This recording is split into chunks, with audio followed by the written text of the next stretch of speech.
بەڵای خۆی گەڵۆ میێژەبان درود سەلام بۆ سەر گیانی باکی پێغەمبەر صلی الله عليه وسلم. ئێمە لە دەستگای خێرخوازی بەخشین بۆ پرۆژەی قوربانی ئەمساڵ پلانێکی تۆکمەماندانە کە لە چەند جەیەک پرۆسی قوربانی ئەنجام بدەین لە ناوخۆیە لە سەر جەمشار و شارۆچکەکان ئێمە قوربانیمان هەبێ و لە دەرەوە بۆ مسلمانانی لێ قەوماوی کەرتی غەزە قوربانیمان هەبێ و بۆ مسلمانانی ئەفریقا قوربانیمان هەبێ و ئەم ساڵ بۆ یەکەم جاریش بۆ کوردانی ڕۆژهەڵات قوربانیمان هەبوو. ئەم پلانە کاتێک کە داماننا ئێمە بە پشتیوانی خۆی گەورە پلانەکەماندانە و چاوەڕوانی هەوڵ و هیممەتی خێرخوازان بووین لە ناو لە دەرەوەی وڵات کە بێن بەدەم پرۆژەکەمانەوە و زۆر بە گەرم و گوڕی هاتن بەدەم پرۆژەکەمانەوە. ئێمە لێرەوە سوپاسێکی زۆر گەرمیانەکەین، دەستی ماندووبوونیان دەستی خێرخوازیان ئەگوشین، خی گەورە پاداشی خێریان باتەوە لەسەر ئەو دڵگوشادی و دەست ئاوایی کە هەیەە. دیارە خێرخوازان لە ناو خۆ لە دەریشەوە دەهاتن بەدەم پرۆسەکەمانەوە. نووسنگەی هەندەرانمان ئێمە زۆر سوپاسیانەکەین، خی گەورە پاداشی خێریان باتەوە. ئەم ساڵ زۆر گەرم و گوڕ هاتون بەدەمەوە و مسلمانانی هەندەرانیش هاتن بەدەمەوە و ڕۆڵێکی باشیان هەبوو لە سەرخستنی پرۆسەکەمانە. دیارە مسلمانانی ناوخۆش سەرباری ئەو قەیرانەدارەیە دروستکراوی کە هەیە، سەرباری بێموچەی و بێبازاڕی بۆ خەڵکی بازار و ئەهلی کەسابەت، بەڵام تەسەورەکەین بە شێوازێکی بێوێنە لە مێژووی دەستگای خێرخوازی بەخشینە خێرخوازان هاتن بە دەممانەوە. ڕەنگە بتوانین بڵێن ئەمە یەکەم ساڵە ئاوا بەو شێوازە بێن بەدەمەوە. بۆیە بەڕاستی ئێمە هەرەوەندە ئەتوانین پێیان بڵێن سوپاسستانەکەین، پێیان بڵێن خی گەورە پاداشتی خێرتان باتەوە، پێیان بڵێن هەرگیز دەست نەکەن بە کیسەی خاڵیە و خی گەورە شوێنەکەیتان بۆ پڕ بکاتەوە و لێتان قبول بکە ئینشاءڵڵا. دیارە ئێمە وەک عەرزم کردن لە چەند شوێنێکەوە قوربانیمان کردووە. ئەگەر باسی ناوخۆی کوردستان بکەین، ئێمە دیارە لە ناوخۆی کوردستانە ئەو ئاژەڵانەی کە کردومانە بە قوربانی ئاژەڵی بچووک بریتی بووە لە 1940 ئاژەڵی بچووک و ئاژەڵی گەورەش دیارە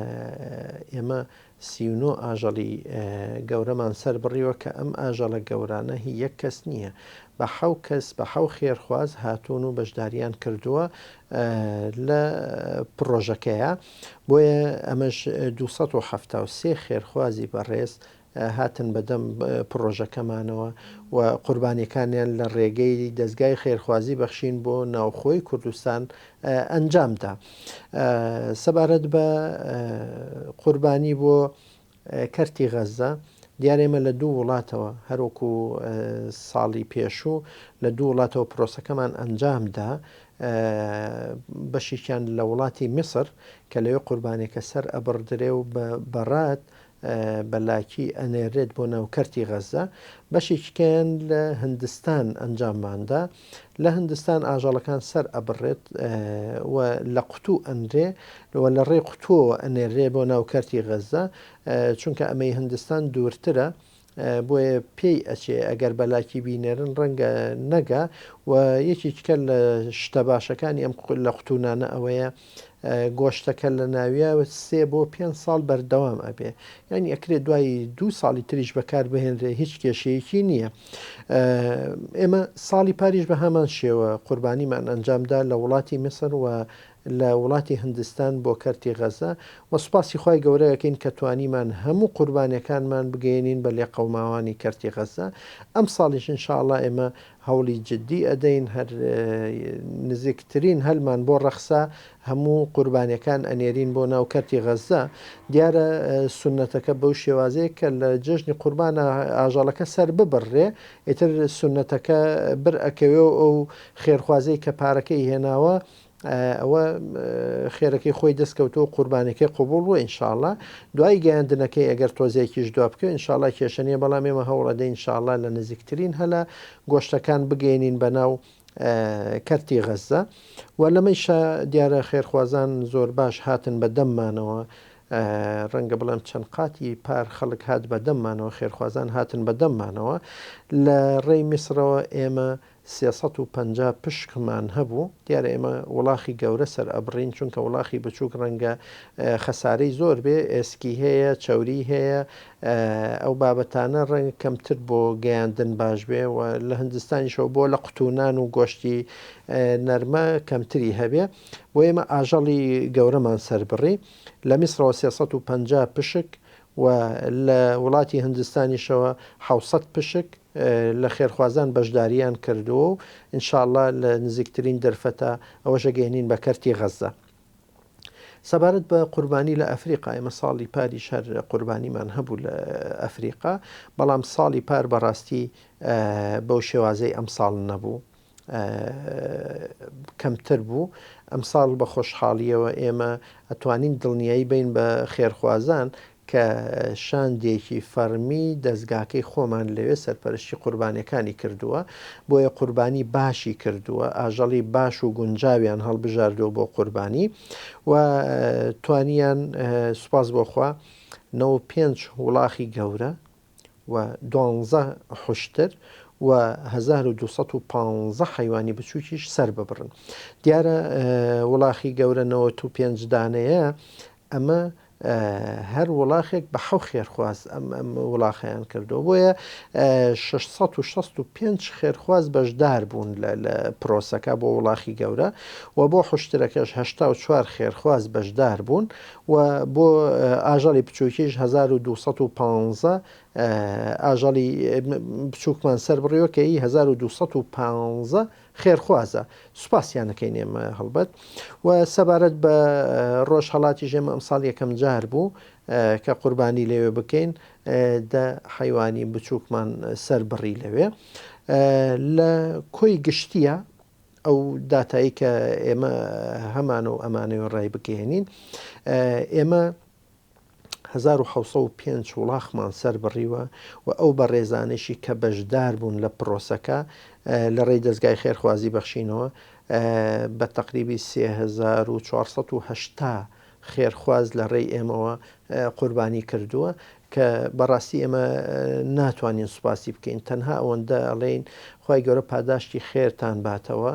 و خی گەورە قوربانەکەی لێ قبول کردە بن دڵنیابن ئێمە وەک دەستێکی ئەمین لە بینی بەڕێستان و هەژارانە قوربانەکانمان ئەنجام داوە و بەردەوامی شەبین لە گەیاندنی خێر و خێراتەکانتان دیارە ئێمە پرۆژەکانمان لە دوای جەژنی قوربانیشەوە هەر بەردەوامە بێ بۆ کەرتی غەزە چەندین پرۆژەمان هەیە و بۆ ئەفریقاش بە هەمان شێوە لێ قەوماوانی ئەفریقا چەندین پرۆژەمان هەیە پرۆژەکانی ئێمە بەردەوام ئەبێ و ئەخوازین کە خێرخوازان بێن بەدەم پرۆژەکانەوە ئێمە بەڵێنی ئەویان پێدەین دەستێکی ئەمین بین لە گەیاندنی خێرەکانیان بە کەسانی شایستە دووبارە زۆر سپاسانەکەین خی گەورە لە هەمولایەکی قبول کرد بێشاڵ.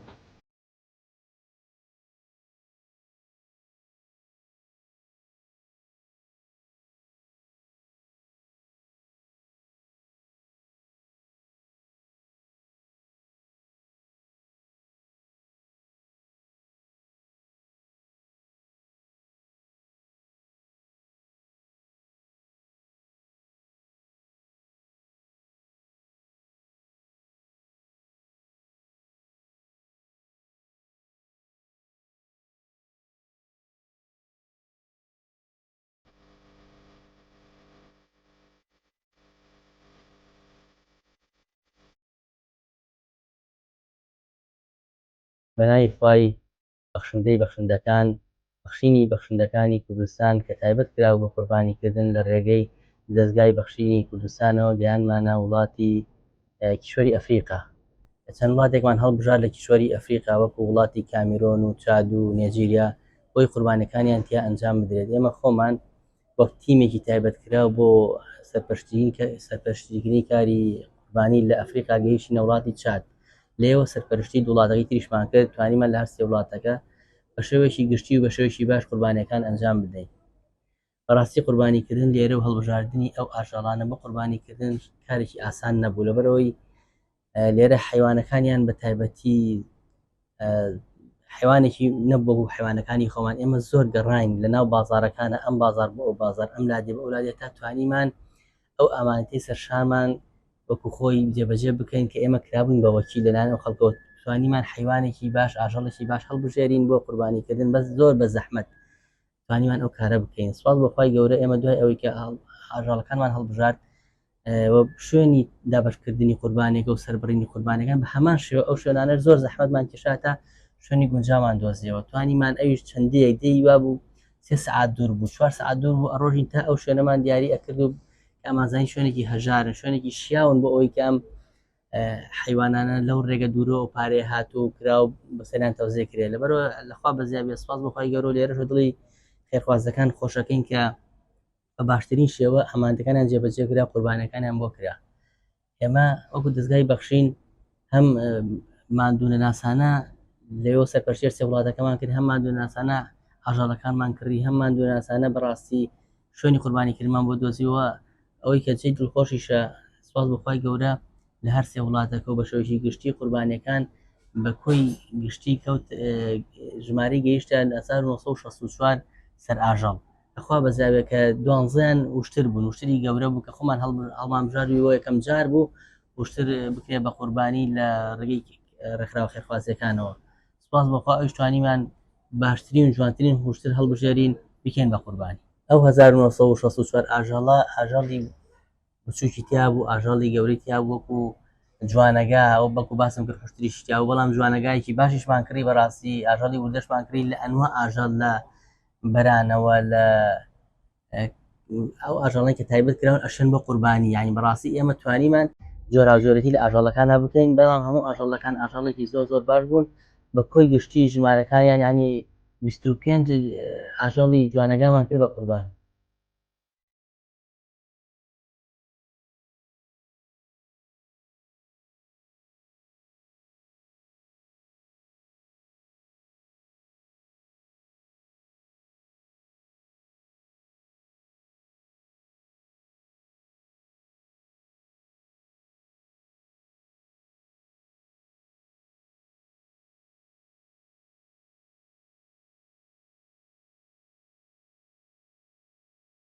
بسم الله الرحمن الرحیم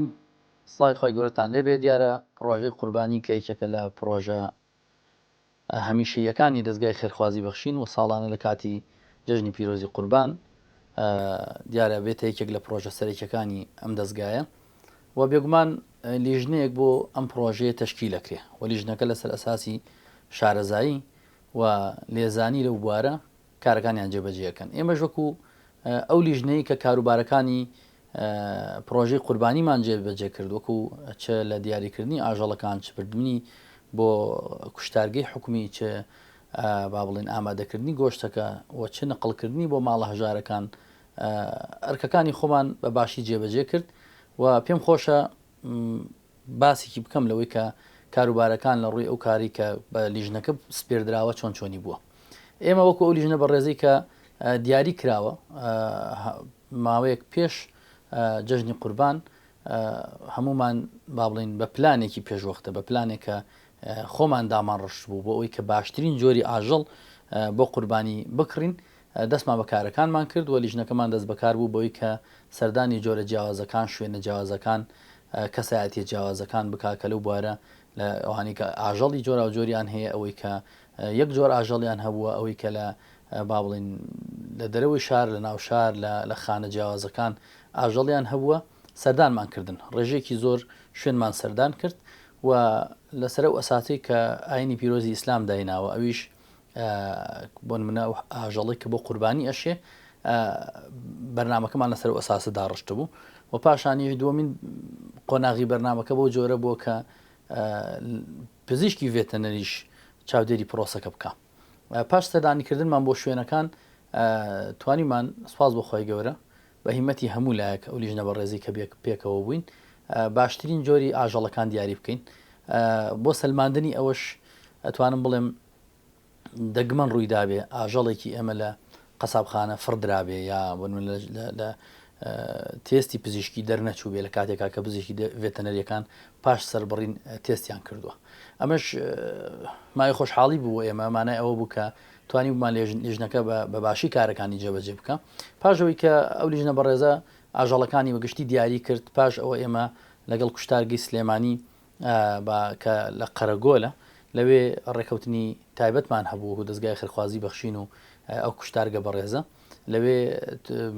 با بڵێن بە چاودێری پزیشکی ڤێتەنەری و لە کوشتارگەیەکی حکومیە بۆ پاراستنی تەندروستی هاوڵاتیان بۆ پاراستنی ئەو ئەمانەتە کە لە سەرشانی ئێمەیە بەو جۆرە کارەکەمان جێبەجێ کرد لەوێ لە کوشتارگەی حکومی سەربڕینەکانمان ئەنجامدا. پاشان بە لیژنەیەکی تر کە عایدی لە توکوتکردن و بەشکردنی گۆشتەکە بوو تەواوی گۆشتەکانمان لە کیسەی تایبەتی دەستگای خێرخوازی بەخشین کرد و هەروەها پاش ئەوە گواستمانەوە بە ئەو شوێنانی کە پێشتر پلان و بەرنامەمان بۆ دانابوو کە پێیان بگات هەندێک شوێنی فەقیر نشین و ئەو خەڵکی کە پێویستی بەم هاوکاریە قوربانیەکانیان بەدەست گەیشت.